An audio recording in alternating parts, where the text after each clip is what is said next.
మరి ఉదయాన్నే బైబిల్ గ్రంథం చదివారా? వచ్చే వారం మేము చేసేస్తాను అక్కడ చదువుకుని వస్తారు. ప్రియులారా, ఎంగిలి పొద్దునే లేచిపోయిన తర్వాత శుభ్రంగా కాఫీ పెట్టుకున్న తర్వాత కాఫీ తాగి అప్పుడు తీరుబడిగా బైబిల్ చదవడం అనేటువంటిది ఎంగిలి జీవితం. నువ్వు ఎప్పుడో లేచిపోయిన తర్వాత పొలంలోకి వెళ్ళొచ్చు, లేకపోతే ఇంకో దానికి వెళ్ళొచ్చు. అరే బైబిల్ చదువుకోలేదు చదవదని అడవడిగా బైబిల్ని చదువుకోవడం అనేటువంటిది ఎంగిలి జీవితం. ప్రియులారా, దేవుడు ఆశించేటువంటిది ప్రశస్తమైనటువంటి సమయాన్ని నువ్వు లేచిన వెంటనే బైబిల్ మొఖాల మీద పడి బైబిల్ గ్రంథాన్ని, మరి పెద్దవాళ్ళు వాళ్ళు వంగకపోతే అది వేరే విషయం. కానీ కదా యవనస్తులైతే తప్పనిసరిగా మొఖాల మీద బైబిల్ చదవాలి. ఎంతమంది చదువుతున్నారు చెప్పండి? అసలు బైబిల్ చదివితే కాబట్టి ఉందా మనకి? కాబట్టి తప్పనిసరిగా పిల్లరా ఉదయాన్నే మనం ఏ పనికి వెళ్ళకుండా పరిశుద్ధ గ్రంథాన్ని చదివి ప్రార్థన చేసుకుని వెళ్ళవచ్చు. కాబట్టి దీన్ని స్టాప్గా చేసుకుని మళ్ళీ దీన్ని అవాయిడ్ చేయదు. ఒకవేళ మీరు ఫ్యాక్టరీస్లో పనిచేస్తున్నారు, షిఫ్ట్ సిస్టంలో పనిచేయాల్సి ఉంటుంది, మార్నింగ్ 6 గంటలకి అక్కడ దిగాల్సి ఉంటుంది అని ఇంకా మేము మళ్ళా వచ్చి చదువుకోకూడదు అంటే కాదు. ఇది ఖాళీగా ఉన్న వాళ్ళకి చెప్పినటువంటి విషయం. అప్పుడు అలాంటి సమయాల్లో మన సమయాన్ని బట్టి ఎలా ఎప్పుడైనా సరే రోజులో కొంత సమయం మన దేవుడి దగ్గర గడపడం అనేటువంటిది ఆశీర్వాదం. దేవునికి స్తోత్రం. హల్లెలూయా. ప్రియులారా, ఈరోజు మనము నిర్గమకాండము 14వ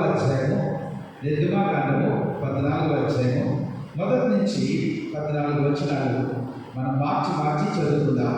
మీరు మార్చి చదివేటప్పుడు గట్టిగా చదవట్లేదు, ఏదో సిగ్గుపడతా భయపడతా అనుమానంతో చదివినట్టు అనిపిస్తారు. లేదా ఒక మాట చెప్పిన బైబిల్ చదవడం నీ భాగ్యము. హల్లెలూయా చెప్పండి. హల్లెలూయా. బైబిల్ మనం కలిగి ఉండటం మన భాగ్యము. ఆ ప్రభు మాటను మన నోటితో వలించడం. రోజులలో వచ్చేసరికి ఎన్ని మాటలు మాట్లాడతామో, ఎన్ని అవసరం లేని మాటలు మాట్లాడతామో, ఎన్ని పనిమాల మాటలు మాట్లాడతామో, కానీ పిల్లరా మన నోటితోటి ఆ వాక్యాన్ని మనం వల్లిస్తూ వచ్చినప్పుడు దేవుని యొక్క శక్తి మనలోకి వస్తూ ఉంటుంది. పిల్లలు అందుచేతనే నేను పదే ఆ మాటలు మీ గమనాన్ని తీసుకుని వస్తుంటాను. కాబట్టి ధైర్యంగా ఒక వాక్యాన్ని చదువుతాం. మొదటి వచనాన్ని నేను ప్రారంభిస్తూ వచ్చినాను. మరియు యెహోవా మోషేతో ఇలాగూ సెలవిచ్చెను,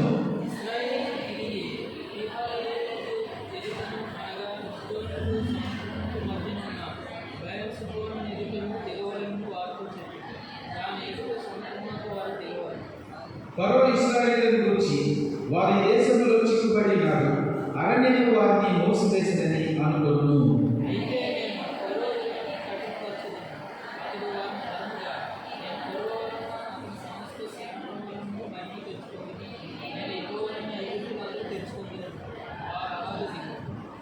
ప్రజలు పారిపోయినట్టు ఐగుప్తు రాజు నాకు తెలుపబడినప్పుడు ఫరో హృదయమును అతని సేవకుల హృదయమును ప్రజలకు విరోధముగా తిరగబడి, మనం ఎందుకు ఇలా చేసింది, మన సేవలో ఉండకుండా ఇశ్రాయేలీయులను ఎందుకు పోనిచ్చింది అని చెప్పుకొనిరి.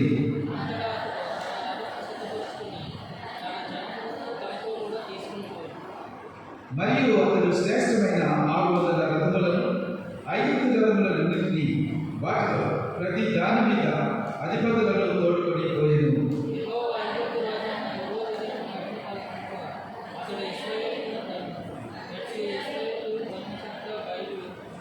ఐగుప్తీయులు అనగా ఫరో రథముల గుర్రములన్నీ, అతని గుర్రపు రౌతులు, అతని దండులు వాటిని తరిమి బయస్కోను ఎదుటనున్న పీహహీరోతులకు సమీపమైన సముద్రము దగ్గర వాడు దిగి ఉండగా వాటిని కలుసుకొనిరి.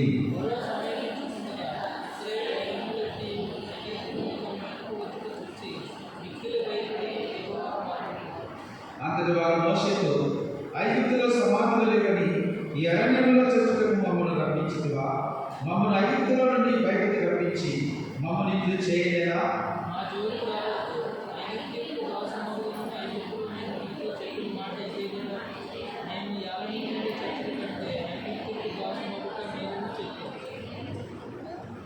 అందుకు మోషే భయపడకుడి, యెహోవా మీకు మీరు ఊరక నిలిచింది చూడుడి. మీరు నేడు చూసిన ఐగుప్తీయులను ఇక మీదట మరి ఎన్నడూ చూడరు. అందరం చదువుతారు. యెహోవా మీ పక్షమున యుద్ధము చేయను, మీరు ఊరకే ఉండవలెనని ప్రజలతో చెప్పాను. దయచేసి మోకరించండి, ప్రార్థన చేసుకుని వాక్యంలో పడతాం. పరిశుద్ధులైన ప్రేమ కలిగిన యేసుప్రభువా, నీ పరిశుద్ధ నామానికి వందనాలు స్తోత్రాలు చెల్లించుకుంటున్నాం. అయ్యా బట్టి మా జీవితాల్లో మీరు అనుగ్రహించినటువంటి ఈ గొప్ప సుదినాలను బట్టి మేము స్తుతిస్తున్నాం, కనపరుస్తున్నాం. ఇంతవరకునైనా మాటల ద్వారా, తర్వాతనైనా స్తుతి ఆరాధన ద్వారా మీరు మా హృదయాలలో జరిగించినటువంటి ఆ రక్షణ కార్యాన్ని బట్టి మేము స్తుతించాలి తండ్రి. నిజంగా మేము ఎలా స్తుతించాలో మాకు తెలియదు కానీ ప్రభావ మాకు వచ్చినటువంటి స్తుతి ఆరాధన మీరు అంగీకరించాలి తండ్రి. అలాగే అంగీకరించి అయోగ్యమైన మమ్మలను తండ్రి మీ బలలో పాలిభాగస్తులుగా చేసినందుకే మీకు స్తోత్రాలు చెల్లిస్తున్నాం. తదుపరినైనా అతి ప్రాముఖ్యమైనటువంటి మీ పరిశుద్ధ బలలో మీ వాక్యంలోకి మమ్మల్ని నాయన ప్రవేశపెట్టినందుకే మీకు స్తోత్రాలు. మీ మాట మాకు శక్తిని ఇస్తారు ప్రభావ, మీ మాట మాకు బలాన్ని ఇస్తారు తండ్రి, మీ మాట మాకు ఆరోగ్యాన్ని ఇస్తారు తండ్రి, మీ మాట తండ్రి లేళ్లను ఏడు చేస్తారు తండ్రి. నేను మీ మాట గర్జించు మాట వంటిది తండ్రి. నేను మీ వాక్యము వేగముగా పరిగెడుతున్నటువంటి వాక్యము తండ్రి, అలా వేగముగా పరిగెడుతున్నటువంటి వాక్యము తండ్రి అనేకల హృదయాలను చేరడానికి సహాయం చేయండి.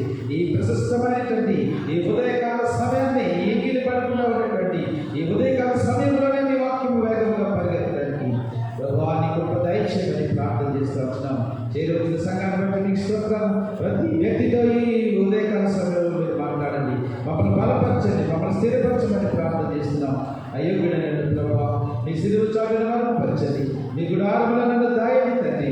నేను భయపడుతున్నాను తండ్రి, మీ వాక్యం చెప్పాను ప్రభావ. మీరు బలపరచండి, సహాయం చేయమని ప్రార్థన చేస్తూ నన్ను బలిపీఠ మీద ధరించి ఆ స్థానంలో పైనుండి వచ్చేటువంటి జ్ఞానంతో, పరిశుద్ధమైనటువంటి జ్ఞానంతో ప్రభావం నింపి నన్ను మీ వాక్యంలో మమ్మల్ని పెంచండి. వినడం కాదు తండ్రి, చిన్నప్పటి నుంచి మేము వింటున్నాము తండ్రి. వాక్యానుసారమైనటువంటి జీవితం మాకు దయచేయండి, పరిశుద్ధత కలిగినటువంటి జీవితం మాకు దయచేయండి, సాక్ష్య జీవితం మాకు దయచేయమని ప్రార్థన చేస్తుంది. సాతాను కలిగేసిన ప్రతి తంత్రాలను, సాతాను కలిగేసిన ప్రతి ఆటంకాన్ని కూడా యేసు నామములో దూరపరుస్తుందండి. ఘనత మహిమ ప్రభావం మీకు ఆరోపించుకుంటూ యేసు క్రీస్తు నామములో స్తుతించి వేడుకొంచున్నాము తండ్రి. ఆమేన్. జీవనది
స్త్రీలు మీ నెత్తి మీద ముసుగు వేసుకుని ప్రభువును కనపరచండి. ఇక అటు ఇటు తెలియకుండా కొన్ని నిమిషాలు మనము పూర్తిగా దేవుని వైపు చూస్తూ దేవుని యొక్క వాక్యాన్ని విందాం. పిల్లల కొన్ని రోజులుగా మనము నిర్గమకాండము గ్రంథాన్ని ధ్యానం చేసుకుంటూ వస్తున్నాం. ఇంచుమించు ప్రభు 2-3 వారాల బట్టి అక్కడ ఉన్నటువంటి ఆ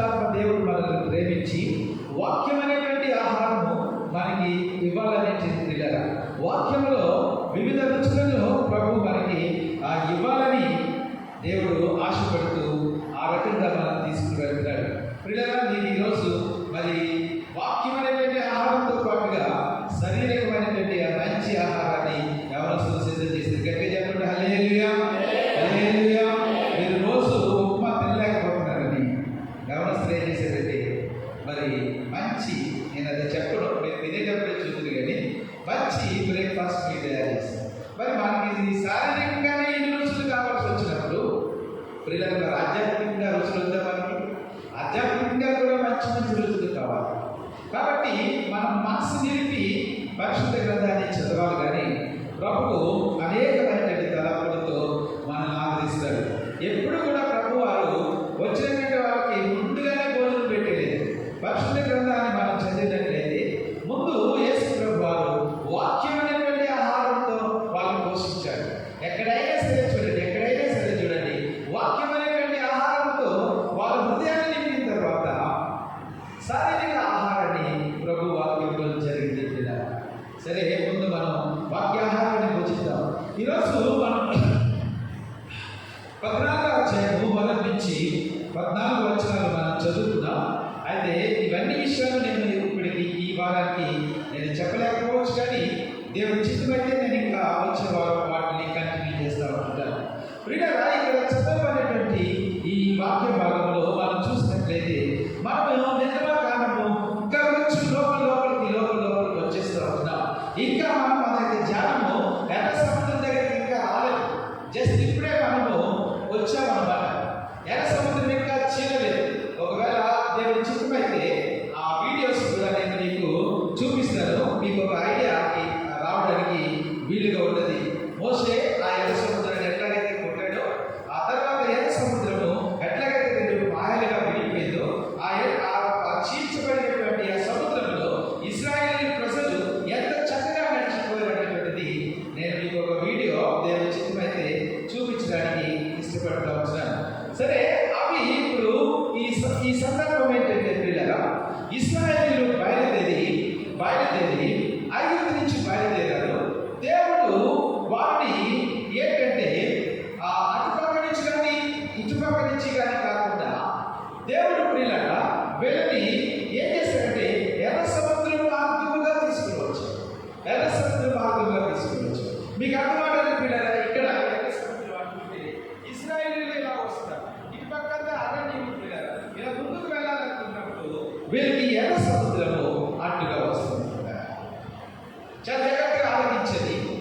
ఇప్పుడు ఏమవుతుందంటే ఇశ్రాయేలీలు 10 తెగులు దేవుడు రప్పించి 10 తెగులలో వాళ్ళకి ఐగుప్తులకి శ్రమలను ఏర్పాటు చేసి ఆ తదుపరి దేవుడు వాళ్ళ యొక్క మొదటి కుమారుడిని, మొదటి జంతువుని, వీటన్నిటిని చంపి గొప్ప విడుదల కలుగజేశాడు.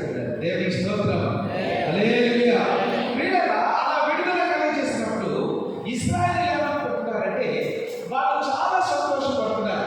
వాళ్ళ ఆనందానికి అవధులు లేదు.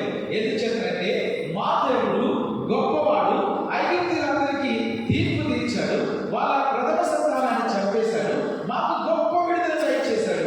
మేము 450 సంవత్సరాలు ఈ బానిసత్వంలో ఉన్నాం. మా దేవుడు కాబట్టి ఇంత గొప్ప విజయం మాకు ఇచ్చాడని ఒక్కొక్కరు ఆనందపడుతూ ఉంటున్నారు. ప్రియులారా, ఇది మన ఆధ్యాత్మిక జీవితానికి మనం అన్వయించుకున్నప్పుడు ఏమవుతుందంటే, నువ్వు కూడా రక్షణ పొందినటువంటి తొలి దినాలలో నువ్వు ఎదుగుతూ ఉంటున్నప్పుడు నీలో ఎంతో ఉత్సాహం, ఎంతో ఆనందం, ఎంతో సంతోషం. కారణం ఏంటంటే ఆ పాపా నుంచి విడిపించబడ్డావు కాబట్టి, ఆ శాపా నుంచి విడిపించబడ్డావు కాబట్టి, పాపానికి ప్రభువులో ఉండేదానికి తేడా తెలుస్తుంది కాబట్టి, పాపంలో ఉండి నువ్వు ఎంత చింతను, ఎంత వేదన అనుభవించావో అది నీకు తెలుస్తుంది. ప్రభువులో వచ్చిన తర్వాత మనకి ఎంత నెమ్మది ఉందో, ఎంత శాంతి ఉందో, ఎంత సమాధానం ఉందో అనేటువంటి విషయాన్ని మనం అనుభవపూర్వకంగా ఎదుగుతున్నాం. కాబట్టి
ఈ పరిస్థితుల్లో నీకు నేను ఉన్నట్లయితే ఎలా ఆలోచన చేస్తాను? నీకు నాకు కూడా అలాంటి సందర్భాలు వస్తాయి. క్రైస్తవ్యం అనేటువంటిది ఒక పూల మార్పు అని యేసు ప్రభువు ఎక్కడా చెప్పలేదు. ఈరోజు సాధకులు చెప్తున్నటువంటి ఆ దుర్బోధనలు నమ్మి మీ జీవితాలను మోసం చేసుకోవద్దు. అంటే దేవుడు నిన్ను ఆశీర్వదించడమే కాదు, దేవుడిని అవసరం తీర్చడమే కాదు, ఆశీర్వాదం కోసమే దేవుడి దగ్గరికి రావద్దు, నీ అభివృద్ధి కోసమే దేవుడి దగ్గరికి రావద్దు, దేవుడి స్వస్థత కోసమే దేవుడి దగ్గరికి రావద్దు. దేవుడి దృష్టిలో స్వస్థత, దేవుడి దృష్టిలో ఆశీర్వాదం, దేవుడి దృష్టిలో అభివృద్ధి అనేటువంటిది సెకండరీ థింగ్స్, రెండవ స్థానాన్ని ఆక్రమిస్తాయి. మరి దేవుడి దృష్టిలో ఏది ప్రాధాన్యత ఆక్రమిస్తుందంటే ఒక వ్యక్తి రక్షణ పొందడం, హల్లెలూయా, ఒక వ్యక్తి మారుమనసు పొందడం, ఒక వ్యక్తి పాపం నుంచి తిరిగి ప్రభువుని రక్షకుడిగా అంగీకరించిన దానికి ఒక మనిషి ఈ భూలోకంలో మార్పు చెందితే పరలోకంలో పెద్ద పండుగ జరుగుతుందంట. దేవదూతలు ఎదుట దేవుడు పండుగ చేసుకుంటాడంట ఒక పాపి మారుమనసు పొందినట్టు. అయితే పిల్లలే చాలా విలువైనటువంటి మాటలు, చాలా బంగారం లాంటి మాటలు పిల్లగా మీ గమనానికి నేను తీసుకుని వస్తాను. సరే, మన జీవితంలో కూడా అలాంటి పరిస్థితులు ఎదురవుతాయి. నువ్వు ప్రారంభంలో చాలా సంతోషంగా ఉన్నావు, కొద్ది కాలం గడిచిన తర్వాత విపరీతమైన శ్రమలు, విపరీతమైన కష్టాలు, ఏది చేయాలో తెలియనటువంటి పరిస్థితి, దిక్కు తోచలేనటువంటి పరిస్థితి, ఎవరి దగ్గరికి వెళ్ళి చెప్పుకుందామన్నా కూడా అది హాస్యాస్పదంగా కనిపించేటువంటి విషయం. ఏది చేయలేని నిరాశ పరిస్థితుల్లో ఉన్నావు. అప్పుడు నీకేమనిపిస్తుంది అంటే అసలు నేను నిజంగా దేవుడిలో ఉన్నానా? అందుకు వస్తున్నటువంటి నేను కొత్తగా ఏం చెప్పడం. అలా కొంత దూరం మనం ప్రయాణం చేసిన తర్వాత నీకు నాకు వచ్చేటువంటి సమస్య ఏంటంటే అసలు నేను దేవుడిలో ఉన్నానా? దేవుడు నా ప్రార్థన ఆలకిస్తున్నాడా? అసలు నేను రక్షణ పొందానా? అందుకని ప్రియులారా, రక్షణ పొందిన తర్వాత నేనే కాదు, భక్తులందరూ కూడా దేనికి ఎక్సిస్ట్ చేస్తామంటే రక్షణ నిశ్చేత కావాలి, రక్షణ వాగ్దానం కావాలి. హల్లెలూయా. నేను రక్షణ పొందానంటే సరిపోదు, నువ్వు సాక్ష్యం చెప్పేస్తే సరిపోదు.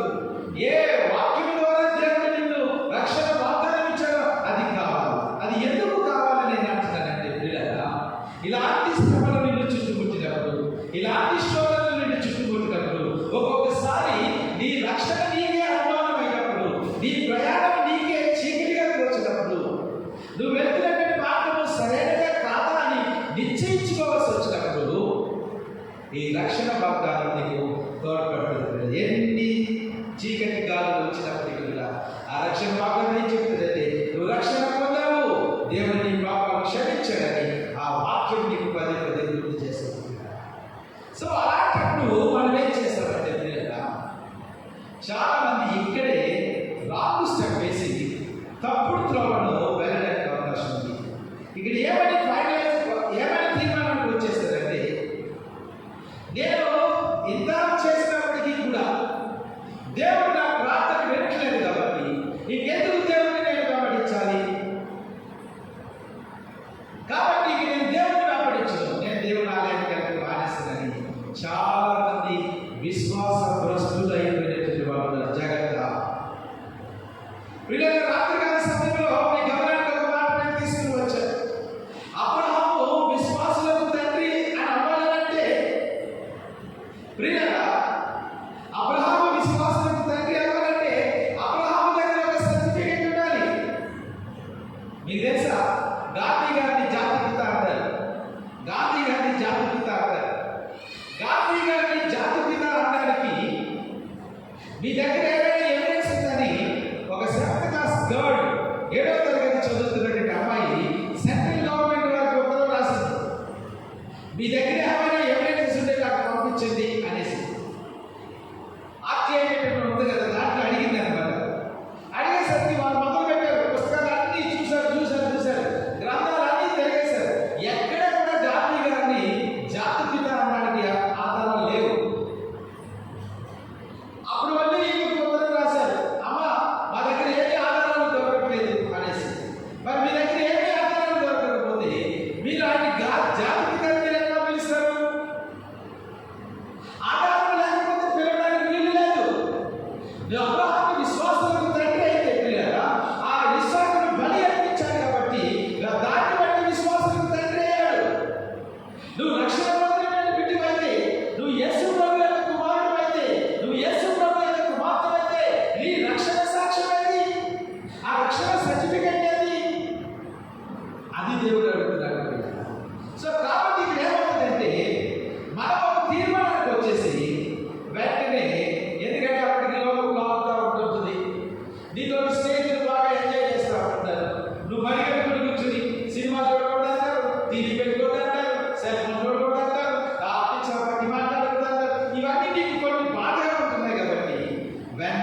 ఇలాగైతే ఇలా జపం చేస్తారు, అలాగైతే అలా జపం చేస్తారు. ఇంకా అది సాధ్యం కాదు కాబట్టి అప్పుడు కొంతమంది ఏం చేస్తారంటే ఒకలాంటి వేదాంతం మాట్లాడుతుంటారు అన్నమాట. దేవుడు ఏం చేశారు, ఇంత ప్రార్థన చేస్తుంటే ఏం చేశారు అని వీళ్ళలో ఏమవుతుందంటే ప్రార్థనలో ఉండేటువంటి ఆసక్తి, వాక్యం చదవాలనేటువంటి ఆసక్తి రోజు రోజుకి తగ్గడం వల్ల చూడడానికి భక్తుల్లాగానే ఉంటారు, చూడడానికి సంఘానికి వస్తూనే ఉంటారు. కానీ వీళ్ళ ఆత్మ లోపల రోజు రోజుకి వ్యాధిని పడిపోయి ఏమవుతుందంటే జీవించుచున్నవారనేటువంటి పేరు మాత్రం ఉంటుంది. కానీ వీళ్ళ మృతులలాగానే ఉంటారు. అందుచేత పిల్లల ఈరోజు ప్రభు మన గమనాన్ని తీసుకొచ్చేది మాట్లాడుతుంది.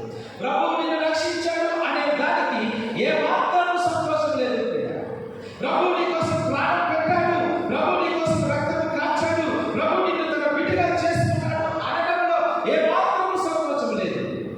ఆ దాన్ని నువ్వు అంగీకరించాలి అంతే పిల్లల. ఒకసారి నువ్వు అంగీకరిస్తే మరెన్నడూ కూడా పిల్లల అనుమానం పడవలసిన అవసరం లేదు. మరైతే మరి శ్రమల సంగతి ఏంటండి అని అన్నాడు. నేను అక్కడ కొంచెం క్లారిఫికేషన్ ఇవ్వడానికి నేను ప్రయత్నం చేస్తూ వస్తున్నాను. పిల్లల యోసేపు విషయానికి మనం వస్తే పిల్లల అతను ముందుగానే దేవుడు తెలియజేశాడు, కళల ద్వారా తెలియజేశాడు. అన్నదమ్ములు అందరూ వచ్చి శాస్త్రపడతారని సూర్యచంద్ర నక్షత్రాలు వచ్చి కూడా వారికి యోసేపుకి శాస్త్రపడతారని ఆ దేవుడు కళల ద్వారా ముందు తెలియజేశాడు. జరగబోయే విషయాన్ని దేవుడు అతనికి తెలియజేశాడు. నీకు బాగా అర్థం అవ్వాలని చెప్తున్నాను పిల్లలు. మనం తెలియజేసిన తర్వాత అతని జీవితంలో చూస్తే చాలా శ్రమలు వచ్చేసి ఏ ఆనందంలో శాస్త్రంగా పడతాడు ఆ ఆనందంలో అమ్మేశారు. ఒక చేయని నేరానికి అతన్ని అమ్మేశారు, ఒక చేయని నేరానికి అతను జైల్లో పెట్టేశారు. పిల్లలు యోసేపుకి ఏమి కూడా అర్థం కావట్లేదు. యోసేపు మైండ్ అంతా కూడా బ్లాక్ అయిపోయింది. యోసేపు దిక్కుతోచలేని స్థితిలో ఉన్నాడు. ఎవరితో చెప్పుకోవాలో అర్థం కావట్లేదు. ఏంటి దేవుడు నాకు కలలించాడు కదా, మరి కలలించినటువంటి దేవుడు మరి ఈ జైల్లో ఎందుకు పెట్టాడు? యోసేపు జైల్లో ఉండడానికి, యోసేపు కలలు కావడానికి మొత్తమేమీ లేదు. పిల్లరా యోసేపు మనలాగనే జైల్లో పడి ఉన్నాడు. పిల్లరా మనలాగనే అనుమానంలో పడి ఉన్నాడు, మనలాగనే దిక్కుతోచని పరిస్థితిలో ఉన్నాడు. కానీ పిల్లల దేవుడు ఇచ్చినటువంటి దర్శనం ఎప్పటికీ వ్యర్థం కాదు. హల్లెలూయా, హల్లెలూయా. పిల్లల ఒక సమయం రానే వచ్చింది.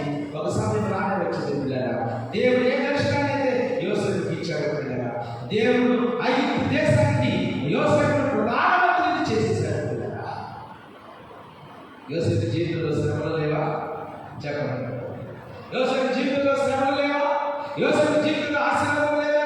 ఆశీర్వాదం ఉండాలి. పిల్లలు ఆయన మనకు తప్పనిసరిగా ఆశీర్వదిస్తాడు.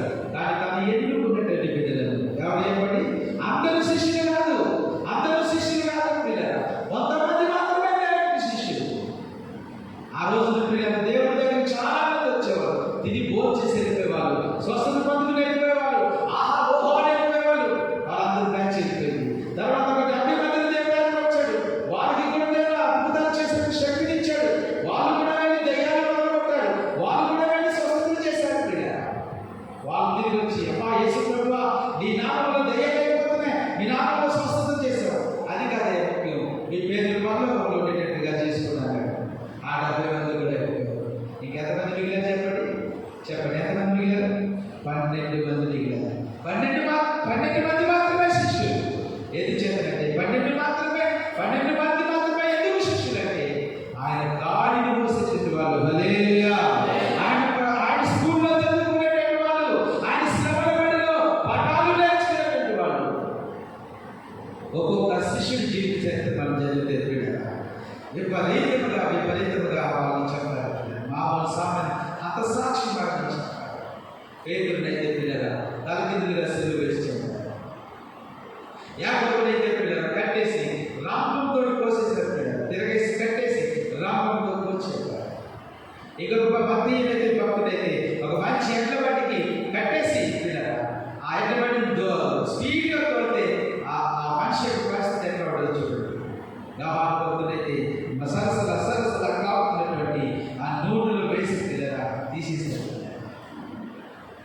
దేవుని బిడ్డలు కష్టాలు ఉంటాయి, కన్నీళ్ళు ఉంటాయి. ప్రతి కష్టంలో దేవుని ఒక పాఠాన్ని నేర్పించాలనేది దేవుని యొక్క ఉద్దేశము. హల్లెలూయా.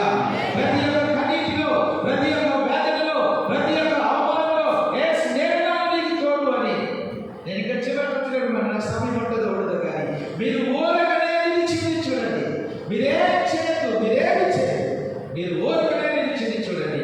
నేను మీరు ఎలాంటి కార్యాలు చేస్తానో మీరు చూడండి అని చెప్పడం కోసం దేవుడు తన ప్రేమను మనకు చూపించడం కోసం ఆయా కష్టాల కూడా దేవుడు మనం తీసుకుని వెళ్తాడు. రెండవ ఉదాహరణ పిల్లగా, నేను దావీదు గురించి విధానానికి నేను తీసుకుని వస్తాను. పిల్లగా దావీదు ఇంకా చిన్నప్పుడుగా ఉన్నప్పుడే, దావీదు ఇంకా గొర్రెలు కాచుకుంటూ ఉన్నప్పుడే సమూయేలు వచ్చాడు. పిల్లగా సమూయేలు వచ్చి యెష్షయి దగ్గరికి వచ్చాడు. ఎంతమంది పిల్లలు అన్నారు, నాకు ఎంతమంది అన్నారు, ఒక్కొక్కరిని పిలిచాడు. పిల్లలు ఎవరిని కోరుకోలేదు దేవుడు. ఇంకా ఎవరైనా ఉన్నారంటే ఉన్నాడండి, ఒకడు వాడు ఎందుకు పనికిరాడండి, వాడు వేస్ట్ కాడండి. అందుకని నేను వాడు ఏం చేశానంటే గొర్రెల దగ్గర పెట్టానండి. వాడు పిలిపించి దావీదును పిలిపించి వీళ్ళకి దావీదు వచ్చిన వెంటనే సమూయేలు ఆ కొమ్ములో ఉన్నటువంటి తైలాన్ని తీసి దావీదును అభిషేకించాడు. అభిషేకం ఆ రోజే వచ్చేసింది. అభిషేకం పొందిన తర్వాత దావీదుకి కష్టాలు ప్రారంభమయ్యాయి. ఇక్కడ అభిషేకం లేదన్నావా? అభిషేకం ఉంది. మరి ఇక్కడ కష్టాలు లేదన్నావా? కష్టాలు కూడా ఉంటాయి. కానీ ఒకసారి తర్వాత దేవుని అభిషేకించి రాజుగా చేశాడు. హల్లెలూయా, హల్లెలూయా. ఇక్కడ మనం నేర్చుకోవాల్సినటువంటి పాఠం ఏంటంటే, మనం విశ్వాసమైనంత మాత్రాన, దేవుని మార్గంలో నమ్మకముగా మనం నడుస్తున్నంత మాత్రాన మనకి శ్రమలు రావు, కష్టాలు రావు, ఇబ్బందులు రావు అని అనుకోకండి. అలా అనుకుని దేవుని మీద విశ్వాసాన్ని ఎన్నడూ కూడా తొలగించుకోవద్దు. ప్రియులారా, మన కష్టాన్ని ఎలాగ స్వీకరించాలంటే, సుఖాన్ని మనం ఎలాగ స్వీకరిస్తున్నామో కష్టాన్ని కూడా మనం అట్లాగే స్వీకరించి ప్రభువులో నమ్మకముగా కదలకుండా స్థిరులై మనం ముందుకు సాగిపోవాలనేది దేవుని యొక్క ఉద్దేశం. సరే, ఇక్కడ వీళ్ళు నడుచుకుంటూ వస్తారు. వీళ్ళు ఇశ్రాయేలు చూస్తే పిల్లలు చూసేసరికి, గొప్పలైతే చూసేసరికి ఓ గొప్ప దుమ్ము లేచిపోతా ఉంది. అక్కడ ఎట్లా ఎంత దుమ్ము లేచిపోతుంది. ఎవరో పసిగట్టాడు, ఎవరు వస్తున్నారంటే పరిగెత్తుకొని చూస్తామంటే 5 మిలియన్ల రథాలు చాలా స్పీడ్గా వచ్చేస్తున్నాయి. వాళ్ళు చాలా వాళ్ళని చంపుతామా అనేటువంటి స్పీడ్లో వచ్చేస్తారు అనేటువంటి వర్తమానం చెప్పారు. పిల్లలు చెప్పేసరికి చూడండి, ఇప్పుడు ముందుకు వెళ్దామంటే ఎర్ర సముద్రం, వెనక్కి వెళ్దామంటే ఫరో సైన్యం. ఏమి మన మాటలు అంటారు చూసారా, గుండె నీరైపోయిందంట చూసారా. అట్లాగా వీళ్ళ గుండె నీరైపోయింది. గుండె నీరైపోయింది.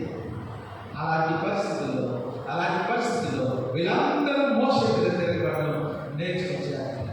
ఏమన్నా ఐగుప్తు దేశంలో సమాధులు లేవరా? మేము అక్కడ చచ్చిపోతే మమ్మల్ని ఎవరు పాత పెట్టారా? ఆ సమాధులు లేక ఇక్కడ తీసుకొచ్చాము మమ్మల్ని ఇక్కడ చెప్పడానికి అని మోషే దగ్గరికి పట్టుకున్నారు. మోషే కూడా నిస్సహాయుడు, మోషే కూడా ఏమి చేయలేదు. నేను చాలా చక్కగా బాగుంటుంది మీ గమనానికి తీసుకుని వస్తున్నాను. ప్రియులారా, నిన్ను నడిపించేటువంటి వాడు, నీ జీవితానికి కర్త అయినటువంటి వాడు, నీకు ఆలోచనకర్త అయినటువంటి దేవుడు, ఆ ఆలోచన పనులు నీ జీవితంలో ఎప్పుడు చేయగలిగా. హల్లెలూయా, హల్లెలూయా. ఆయన గమ్యం లేకుండా, ఆయన ప్లాన్ లేకుండా నీ జీవితాన్ని నడిపించగలిగా. ఇప్పుడు ఇశ్రాయేలీయులు ఈ ఎర్ర సముద్ర మార్గంగా వస్తున్నారంటే ఆయనకు ఒక ప్రణాళిక ఉంది, ఆయనకు ఒక ఉద్దేశం ఉంది. వాళ్ళు దీన్ని ఫేస్ చేయాలి. నీ జీవితంలో కష్టాలు చూసి భయపెట్టుకో. నిన్ను నడిపిస్తున్నటువంటి దేవుడు ఆయన ఆలోచనకర్త అయినటువంటి దేవుడు. ఆయన తెలిసే నిన్ను ఈ మార్గం కూడా నడిపిస్తున్నాడు. ఎందుకంటే ఈ మార్గం కూడా నడిపిస్తారంటే ఇంతవరకు వీళ్ళేమని చెప్పుకుంటారంటే, జబ్బులు తెలుస్తున్నారు, మా దేవుడు చాలా గొప్పడు, మా దేవుడు చాలా శక్తివంతుడు, 10 తెగులు నడిపించాడు, 5 మొదటి కొడుకులు చంపేశాడు అని సుకుమారులైపోయారు. వీళ్ళు యుద్ధం చేయడం రాదు.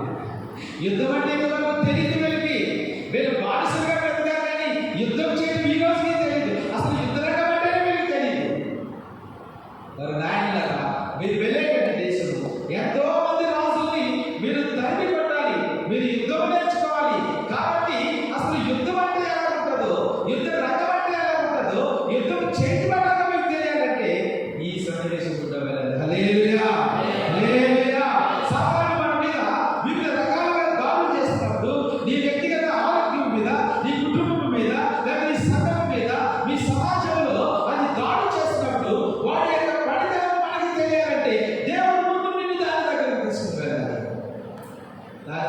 తీసుకువెళ్ళకుండా దాని దగ్గర తీసుకువెళ్ళకుండా మనం ఏమాత్రం కూడా మనం దాంట్లో పోరాడలేకపోయారా. కాబట్టి ఇది స్నేహితులారా, ఈ దేవుడు ఏం చేశారంటే వీళ్ళు కావాలని పిల్లరా ఆ ఎర్ర సముద్ర మార్గంలో తీసుకువచ్చు.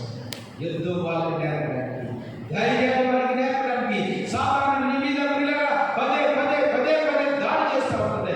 ఊపిరి సరకుండా నీ మీద దాడి చేస్తూ ఉంటుంది. నేను యుద్ధ రంగంలో ఒక స్థిరమైనటువంటి సైనికుడిగా, బలమైనటువంటి సైనికుడిగా, క్రీస్తు యోధుడిగా నిలబెట్టాలని ఈ శ్రమలు నీ మీద తీసుకుని వస్తున్నాడు కదా. నిన్ను ఆచివేయాలని, నిన్ను కృంగిపచేయాలని, నిన్ను బలహీనంగా చేయాలని దేవుని చిత్తం ఎప్పుడు కానే కాదు. ప్రతి సమయంలో ఆయన నీతోనే ఉంటాడు. హల్లెలూయా, హల్లెలూయా. వాగ్దానం లేకుండా మాటలు చెప్పట్లేదు. ఆయన మీలో ఉంటారని దేవుడు వాగ్దానం చేశాడు. కానీ కొన్నిసార్లు మనం వెళ్తున్నటువంటి మార్గము మనకు తెలియకపోవచ్చు. నేను వెళ్ళే మార్గము నా యేసుకే తెలియును. నేను వెళ్ళే మార్గము నా యేసుకే తెలియును. శోభింపబడిన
మీరట నేను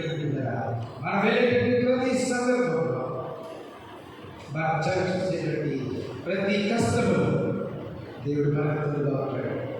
నమ్మండి, అది మాట చెప్తుందా? నమ్మండి. ఇశ్రాయేలు భయపడతా ఉంటున్నారు. ఇశ్రాయేలు ప్రాణపోయేటువంటి పరిస్థితి వస్తుంది. అయ్యో మాకు ఎవరు దిక్కు అంటున్నారు. వీళ్ళ అప్పుడు అనేటువంటి మాట ఈరోజు మీ గమనం తీసుకుని వస్తారు. చూడండి 13వ వచనం. అందుకు మోషే భయపడకుడి యెహోవా మీకు నేను కలుగచేయు రక్షణ మీరు ఊరగా నిలుచుని చూడుడి. మీరేం భయపడతాయా? మీరెందుకు చింతిస్తున్నారు? మీరెందుకు భయపడుతున్నారు? దాని గురించి ఆలోచన చేయదు. Just we stand still. మీరు ఊరగా నిలిచి ఉండండి. దేవుడు ఏం చేస్తాడో చూడండి. ప్రియ విశ్వాస జీవితంలో కొన్నిసార్లు వారు మనకి 2 రకాలైన పాఠాలు నేర్పిస్తూ ఉంటారు. ఒకటి ఏంటంటే కొన్నిసార్లు మనల్ని పని చేయమని ఆయన ప్రోత్సహిస్తుంటాడు. ఆయన పని చేయనప్పుడు మనం వెళ్ళి పని చేయాలి ఆయన మాటలో.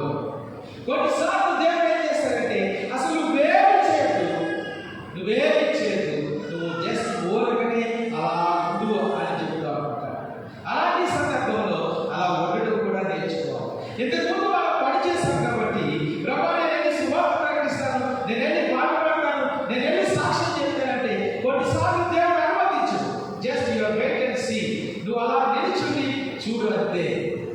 ఇప్పుడు ఇశ్రాయేలుతోటి, మోషేతోటి, దిగులు పడుతున్నటువంటి జనాంగంతోటి, భయపడుతున్నటువంటి జనాంగంతోటి, మనసు కురిగిపోయినటువంటి జనాంగంతోటి, గుండె దిగులుగా ఉన్నటువంటి ప్రజలతో దేవుడు మాట్లాడుతున్నటువంటి మాట ఏంటంటే, మీరు ఊరకనే నిలిచి చూడండి.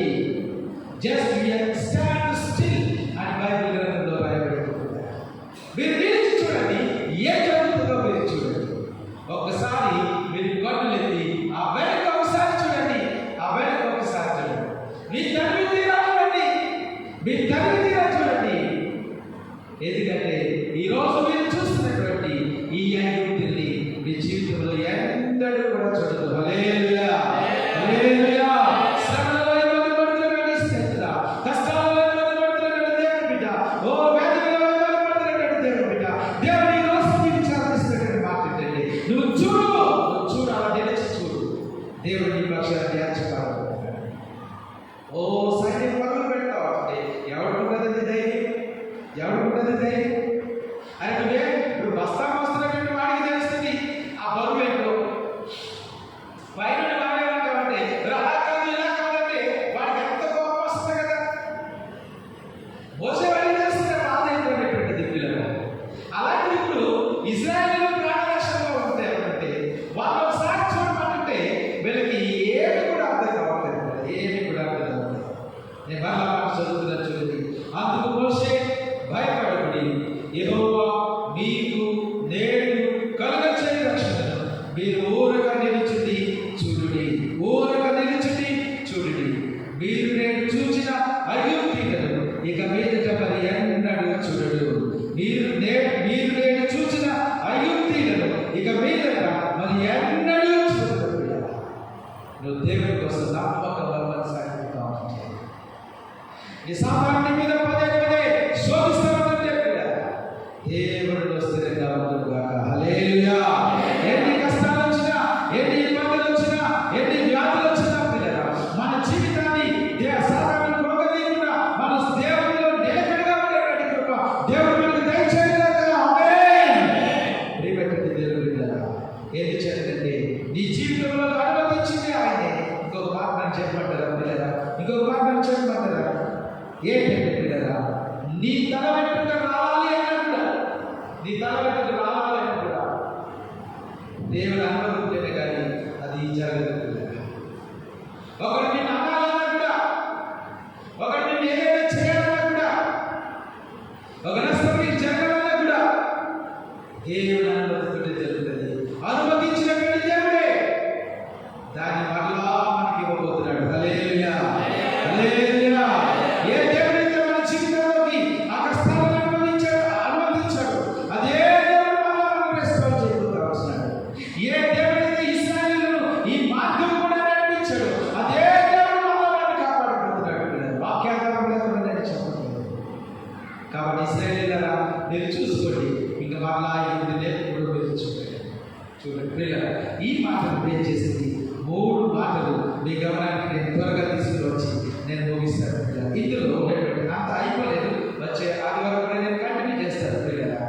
ఈ రోజుకి 3 మాటలు నేను మీ గమనానికి తీసుకుని వస్తాను. మొట్టమొదటి మాట రాసుకోండి పిల్లలు. ఏంటంటే ఉద్దేశపూర్వకమైనటువంటి నిర్దేశనం. ఉద్దేశపూర్వకమైనటువంటి నిర్దేశనం. దాని ఇంగ్లీష్లో డెలిబరేట్ డైరెక్షన్ అంటారు పిల్లలు. డెలిబరేట్ డైరెక్షన్ పిల్లలు. ఆయన యేసు దేవుడు మన జీవితాన్ని సంపూర్ణంగా చూస్తూ ఉంటున్నాడు పిల్లలు. గమనించండి, నా మాట జాగ్రత్తగా ఆలోచించండి. ఈ రోజు ఏమవుతుందో, ఇంకొక గంటలో ఏమవుతుందో నాకు తెలియదు నా జీవితాన్ని గురించి, కానీ నా భవిష్యత్తు అంతా కూడా దేవుడికి తెలుసు పిల్లలు. దేవుడికి తెలుసు. మీ చిన్నపిల్లలుగా మీరు బయటెక్కించుకుని మన ఇంటికి వచ్చే రోజు మీ ఇంటికి వచ్చేటువంటి దారి తీసుకుని రాలేదనుకోండి, మీ బండి మీద కూర్చున్నటువంటి మీ చిన్న పాప అంటది, కానీ మనం తప్పుగా వెళ్తున్నాం అని అంటది పిల్లలు. నువ్వు ఇంకొక దారిలో వెళ్ళినప్పటికీ కూడా ఆ దారి నీకు తెలుసు కాబట్టి మీ పాపతో నువ్వు అంటావు, అమ్మ ఇలాగ వెళ్ళా కూడా మన ఇంటికి చేరుతావు అంటే మీ పాప ఒప్పుకోదు. ఏమంటే కాదు కానీ ఇలాగ వెళ్తేనే మన ఇంటికి వస్తుంది అంటది. నో అమ్మా, ఇలాగ వెళ్ళినా కూడా మన ఇంటికి చేరుకుంటావు. నీకు కావాలంటే నేను తీసుకెళ్ళి చూపిస్తానని ఆ మార్గం కూడా వస్తావు. ఇదే పిల్లల. దేవుడు నిన్ను ఎంచుకున్న తర్వాత, దేవుడు నిన్ను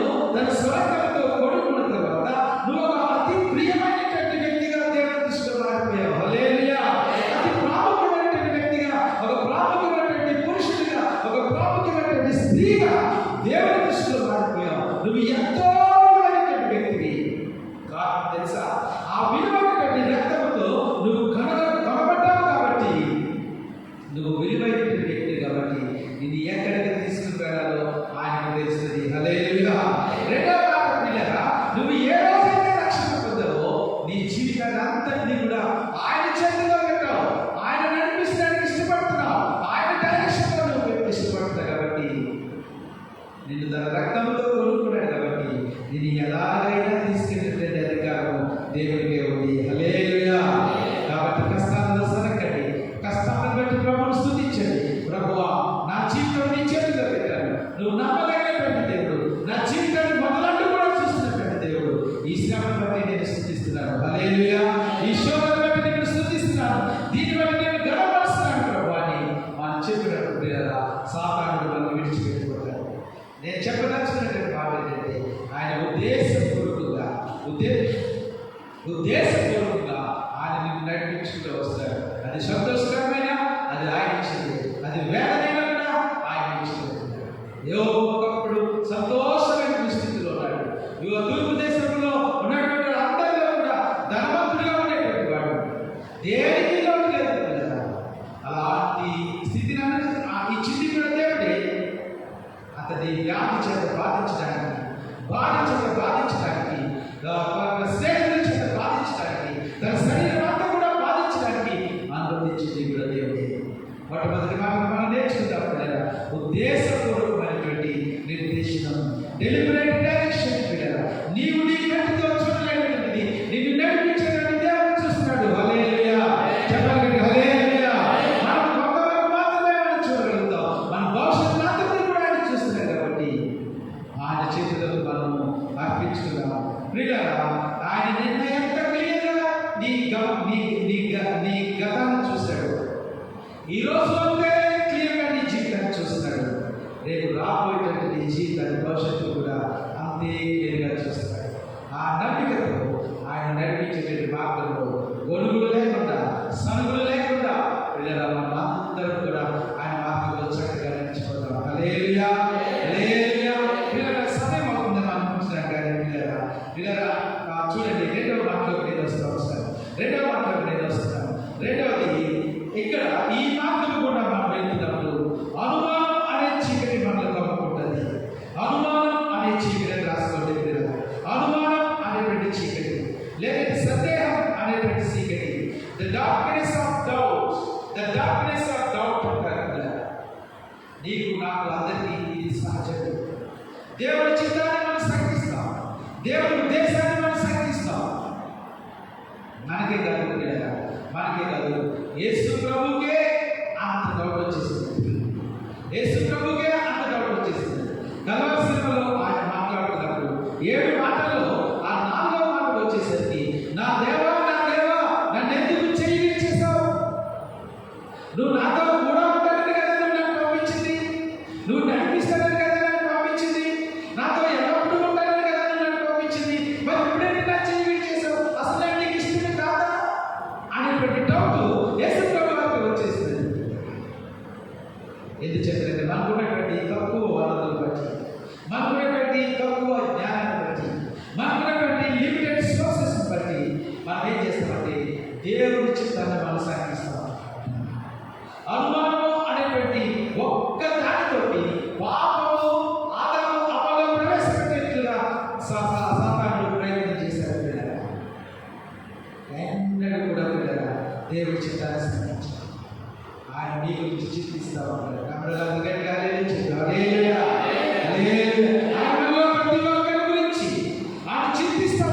చింతిస్తూ ఉన్నాడు, మీ గురించి ఆలోచన చేస్తున్నాడు.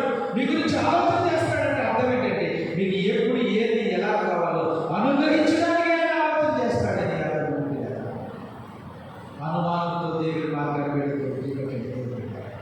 అనుమానం ఏం చేస్తుందంటే పిల్లరా, మన భవిష్యత్తుని పాడు చేస్తూ ఉంటుంది.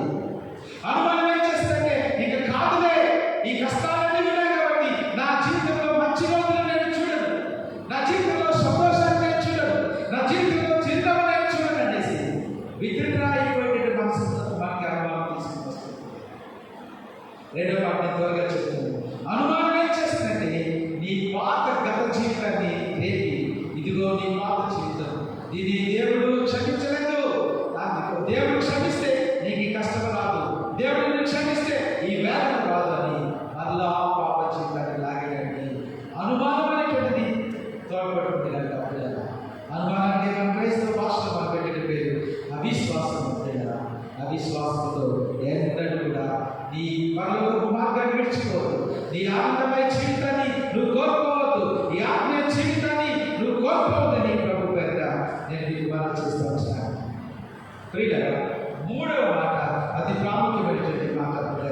దీన్నే మనం ఏమంటామంటే సంతోషకరమైనటువంటి విడుదల. ద డిలైట్ ఆఫ్ డెలివరెన్స్ అంటారు. ద డిలైట్ ఆఫ్ డెలివరెన్స్ అంటారు. ఇక్కడ ఒక మాట చెప్పేసి పిల్లరా, నేను త్వరగా ముగించడానికి నేను ఇష్టపడుతున్నాను. నిజమే పిల్లరా, ఉద్దేశపూర్వకమైనటువంటి దేవుడు నన్ను ఇష్టపూర్వకంగానే ఈ మార్గం గుండా నడిపిస్తాడు అన్నప్పుడు పిల్లరా, అది నమ్మి అనుమానం లేకుండా విశ్వాసంతో ప్రభువును మనం వెంబడించినప్పుడు చిన్న చివరి మార్గంగా సంతోషకరమైన విడుదల. హల్లెలూయా, హల్లెలూయా, హల్లెలూయా. కష్టాలు కలగాలి ఉండవు పిల్లరా, వేదనలు కలగాలి ఉండవు. ఆ మార్గంలో తీసుకొచ్చినటువంటి దేవుడు నీకు గొప్ప విడుదల సిద్ధం చేసుకుంటాడు. నీకు గొప్ప విడుదల సిద్ధం చేసుకుంటాడు. అది నా మాటలతో చెప్పడం కంటే కూడా పిల్లరా, రండి మనము 2వ క్రానికల్స్, దాని ఏమంటారు, దినవృత్తాంతాలు, 2వ దినవృత్తాంతాలు 20వ అధ్యాయం మొదటి నుంచి 15 వచనాలు ఉన్నాయి. కానీ మీరు ఇంటికి వెళ్ళిన తర్వాత చదవండి.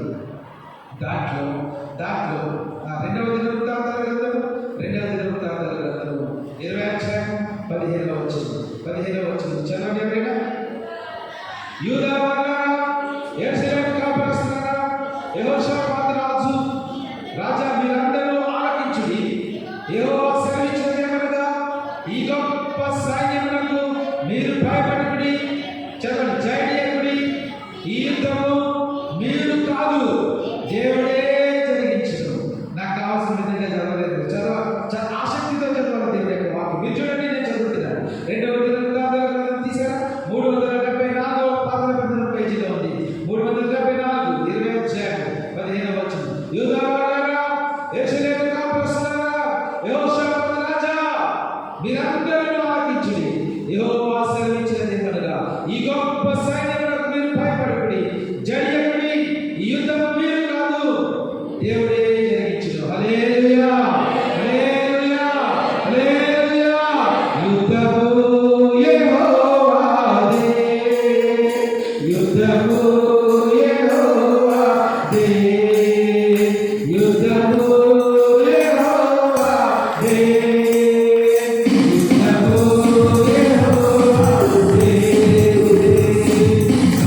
రాజులు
మనకు పెద్దది కాదు.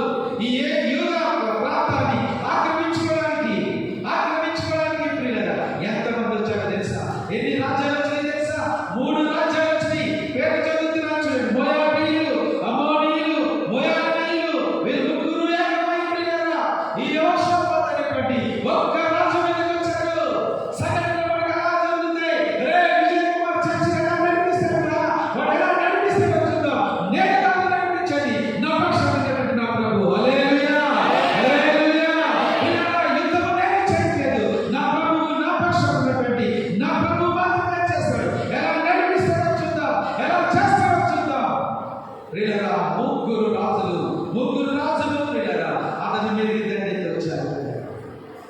యూదా ప్రజలందరికీ అయోమయ పరిస్థితి, ఏం చేయడం తోచలేదు.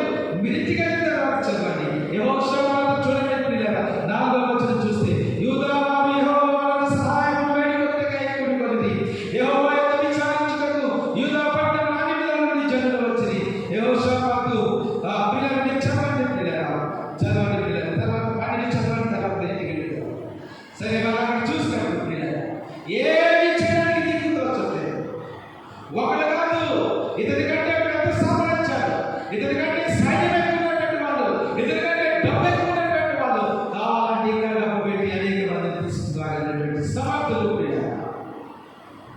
యెహోషాపాతు ఒక్కడే నిలబడ్డాడు. ఏం చేయాలి ఆ పరిస్థితుల్లో? ఏం చేయాలి ఆ పరిస్థితుల్లో? ఆ పరిస్థితుల్లో ప్రార్థన చేస్తారు యెహోషాపాతు. ప్రజలందరినీ పిలిపించారు. చిన్నపిల్లలు వచ్చారు, పెద్దవాళ్ళు వచ్చారు, పురుషులు వచ్చారు, స్త్రీలు వచ్చారు, వాళ్ళ పిల్లలు వచ్చారు. అందరూ నిలబడి ప్రార్థన చేస్తారు. ప్రభువా, నీవే నాకు సహాయం, నీవే మా దిక్కు. ఈ పరిస్థితుల్లో మేమేమి చేయడానికి మాకు పాల్గొనలేదు. ఏదైనా సహాయం ఉంటే, ఏదైనా హెల్ప్ ఉంటే, ఏదైనా రక్షణ ఉంటే, ఏదైనా విషయం ఉంటే అది మీ వల్ల ఉందని రాజు మొదలుకొని అందరూ ప్రార్థన చేయడం వీళ్ళగా నమ్మండి. దేవుడికి స్తోత్రం చెప్పండి. హల్లెలూయా, హల్లెలూయా. వీళ్ళెప్పుడైతే ప్రార్థన చేయడం మొదలు పెట్టారు, అందులో ఒక వ్యక్తి మీదకి ప్రియులారా, అందులో యెహీయేలు అనేటువంటి ఒక వ్యక్తిని ప్రియులారా, అతను యహజీయేలు అనేటువంటి అతని మీద దేవుని ఆత్మ వచ్చి దేవుని చిత్తాన్ని చెప్పడం జరిగింది. మీరేం చేయక్కర్లేదు, మీరేం చేయక్కర్లేదు, జస్ట్ మీరు అలా నిలిచిపోండి, దేవుడి తన కార్యాలు జరిగిస్తారు. నమ్ముతున్నారా? చెప్పండి. దేవుడు నా పక్షాన కార్యం చేస్తాడు. దేవుడు నా పక్షాన యుద్ధం చేస్తాడు. దేవుడు నా పక్షాన యుద్ధం చేస్తాడు. గట్టిగా దేవుడికి చెప్పండి. మన పక్షాన దేవుడు చేస్తాడు. ఓ యూదా రాజా, యెహోషాపాతు రాజా, నువ్వే భయపడతాయా? ఈ ముగ్గురు రాజుల సంగతి నేను చూసుకుంటాను. హల్లెలూయా. ఈ కష్టం సంగతి నేను చూసుకుంటాను. ఈ అనారోగ్యం సంగతి నేను చూసుకుంటాను. ఈ వ్యాధుల గురించి నేను చూసుకుంటాను. ఏం కాదు, నువ్వు నాలో అలా నిలిచిందంటే నువ్వు నిలబడి చూడు. Just wait and see. You stand still. ఆ ముగ్గురు రాజులు దండు కట్టారు.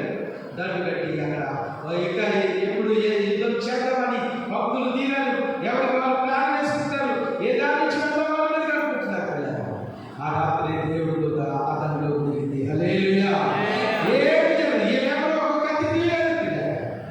ఆ దూత వాళ్ళు గచ్చిపిచ్చి చేసి వేలు వాళ్ళు పొడుచుకొని చంపేశారు. వాళ్ళందరూ చెప్పడం జరిగింది.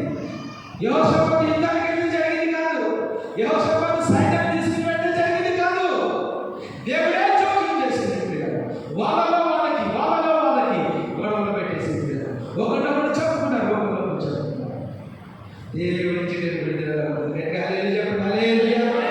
అందుకని ఆ మాట ఏమన్నారంటే సంతోషకరమైన విడుదల, సంతోషకరమైన విడుదల మనం చూడకుండా వస్తాం. అప్పుడు పిల్లల వాళ్ళ దగ్గర వెండి, బంగారాలు, బోల్డ్ డబ్బు ఉంటే వీళ్ళు చూడడానికి వెళ్తే అక్కడ అన్ని సవాలే. కొన్ని ఇంకా చూస్తామంటే ఇంకా వెళ్ళే కొద్ది సవాలు ఏమైంది వీళ్ళందరికీ? వీళ్ళందరూ కూడా మా దేశం కదా వచ్చింది. వీళ్ళందరూ కూడా యెహోషాపాతు కదా చంపడానికి వచ్చింది. వీళ్ళందరూ కూడా యూదా రాజ్యాన్ని కదా చంపడానికి వచ్చింది. దేవుడి కదా, అది దేవుడి ఇచ్చిన విడుదల.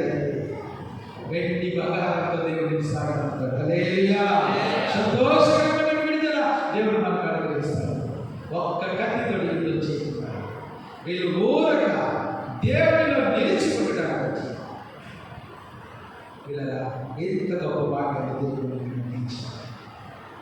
యెహోవా యందు ఆనందించుకోవాలి. మీరు బలము పొందుతారు. దేవుని వాక్యం పట్టుకోలేదు. యెహెజ్కేలు గ్రంథంలో 10 యెహోవా యందు ఆనందించడం వలన మీరు బలము పొందుతారు. యెహోవా కొరకు ఎదురు చూచడం వలన నూతన బలము పొందుతారు. నూతన బలము దేవుడి జీవితంలో అనుభవించిన ప్రతి దానికి దేవుడు కొందరు ఆచరిస్తారు. ప్రభువా మీరు నడిపిస్తున్నారు. సంతోషంలో సంతోషం ఈ దుఃఖంలో కూడా నేను స్థితిస్తాను. ఒక ఆలోచన ఆ సంతోషకరమైన విడుదల వస్తుంది. దేవుని దగ్గర వేచి చూడాలి. దయచేసి మోకరించి నాకు సమయం లేదు కనుక నేను ఉన్నప్పుడుగా ఆగిగా తీసుకుని వచ్చాను. మోకరించింది ప్రయాసం వ్యాధులు ఎన్నో చెప్తున్నాయా, అప్పులతో బాధపడుతూ ఉంటున్నాం, కుటుంబంలో శాంతి సమాధానం లేక వేదనతో అలాంటి ఆయన నిన్ను నడిపిస్తున్నట్టు దేవుడు తెలుసా? ఆయన నమ్మకమైనటువంటి దేవుడు, ఆయన ఆధారపడేటువంటి దేవుడు, ఆయన ఎన్నడూ మాట తప్పనటువంటి దేవుడు. ఆయన చెప్పబోతున్నారు.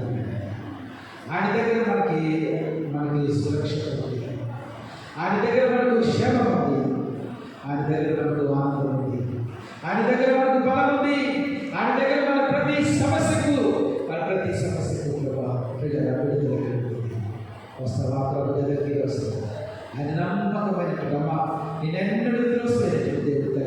తల్లి తమ్ముడు చెప్పి ఎవరు వస్తారు బిడ్డ, నేను ఎన్నటికీ త్రోసివేయనటువంటి దేవుడు, నీ మీద ఎన్నడూ కోపపడినటువంటి దేవుడు, ఆయన జాలి కలిగినటువంటి దేవుడు. బిడ్డ నేను తన ఆకులు చేర్చుకోవడానికి ఈరోజు కూడా ఎదురు చూస్తాను.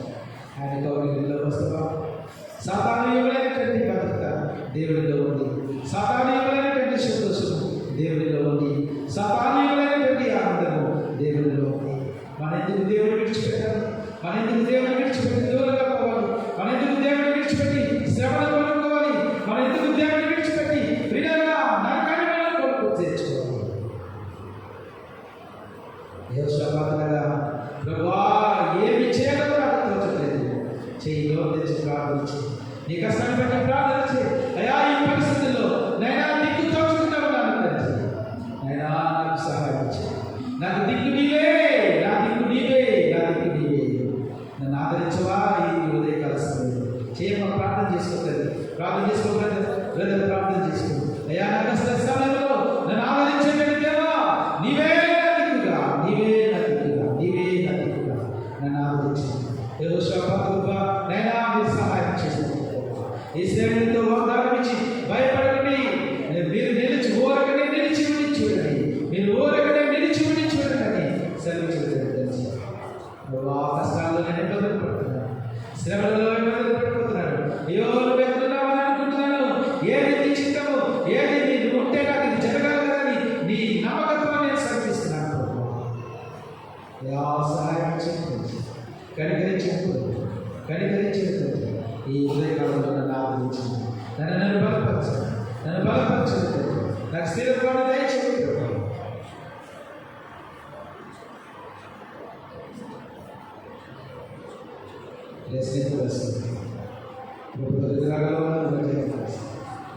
పూర్తిగా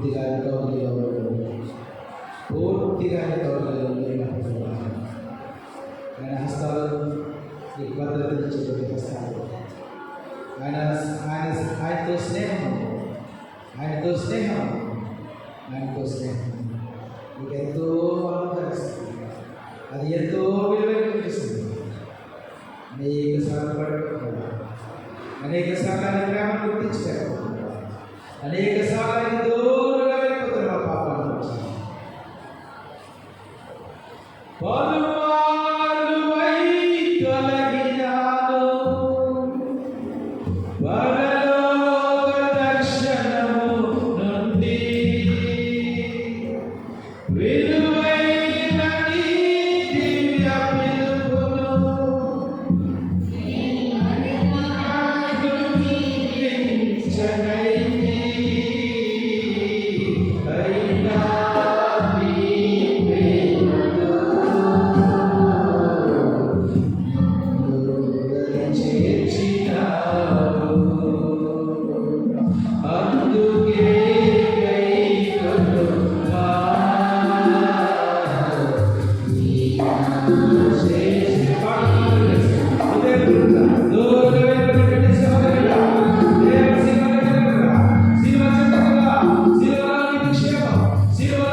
లోకంలో లేనటువంటి భద్రత, లోకంలో లేనటువంటి సౌఖ్యం యేసు ప్రభు వారి యొక్క శిలువ పడింది.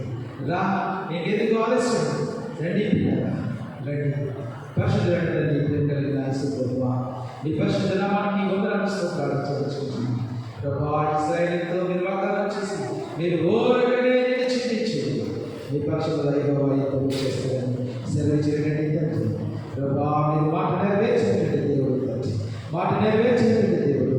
నేను ఆ ఇశ్రాయేలుకైనా మా జీవితాలలో జోక్యం చేసుకున్నా మేము నీ బిడ్డలం తండ్రి, మీరు రక్తంతో కడగబడినటువంటి బిడ్డలం తండ్రి. కష్టాలైనా శోధమైనా మీరే మధ్యంలో కడగ సంఘబడిలో ప్రతి అవసరంలో ప్రతి అక్షరంలో తండ్రి వారి పక్షముగా మీరు నెరవేర్చబడాలి తండ్రి, వారి పక్షముగా మీరు విడుదల కలుగు చేయండి. ఎక్కడ సిగ్గుపడుతున్నారో, ఎక్కడ బలహీనపడుతున్నారో, ఎక్కడ అవమానపడుతున్నామో తండ్రి, అక్కడ మమ్మల్ని బలపరచండి. ఆ స్థితిలో మమ్మల్ని నైనా బలపరచండి, మాకు విడుదల కలుగు చేయండి, మా పక్షాన్ని గురించి ఎత్తుపరిటి వాక్యాన్ని సాధారణ ఎత్తుకోకుండా మీరు ఇక్కడ బలపరచేయమని ప్రార్థన చేస్తున్నాను. నేను అది 30 ఫలించడానికి నీ కృప దయచేయమని ప్రార్థన చేస్తున్నాను. యేసు క్రీస్తు నామములో స్తుతించి వేడుకొంచున్నాము తండ్రి. ఆమేన్. దయచేసి కూర్చోండి, దయచేసి కూర్చోండి. ప్రత్యేకమైన